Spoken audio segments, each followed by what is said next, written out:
நான் செத்துட்டேன். இல்ல, உங்களை நான் தான் இப்ப கொல்ல போறேன். புள்ளைய பாத்துக்க சொன்னா வெள்ள வெட்ட அடிச்சிட்டு இருந்தீங்கல்ல. உங்களை தலை போல நம்பினேன், ஆனா என் தலைக்கு மொட்டை அடிச்சிட்டீங்கல்ல. ஐயோ, சொர்க்கத்துக்கு வந்தவனே சம்பவமா? நான் எல்லாத்தையும் வில்லேஜ் நல்லதுக்காக தான் பண்ணேன். நீ பண்ண காரியத்தை நீயே பாரு, ஆளப்பாரு. பிளாஸ்டிக் பம்பரத்துக்கு பல்ல முளைச்ச மாதிரி.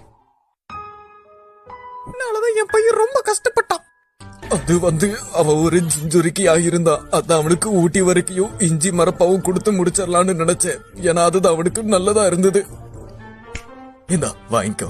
வரவு எட்டனா செலவு பத்தனா. இவனுக்கெல்லாம் காசு கேக்குதா? ஐயோ, செலவை மறந்துட்டேனே. ஒரு நிமிஷம். இந்த காசு உங்ககிட்ட இருந்து என்ன பிரயோஜனம்? நான் இதை வில்லேஜ் நல்லதுக்காக பயன்படுத்த போறேன். அதை வில்லேஜ் நல்லதுக்காகத்தானே பண்ணேன். அதிகமா பணம் கொடுத்தா பையன் கெட்டு போயிருவான். அப்படியா? நீங்க உத்தமன் தான். அவன் கிடைக்கிறா. இது நல்லா இருக்கு. மாட்டிக்கிட்ட குமாரு. அப்ப மக்களோட சந்தா பணம் எல்லாம் சமரசத்துக்கு செலவாச்சா? பல்லு போன வயசுல பக்கடா சாப்பிடுறீங்களா பாய்?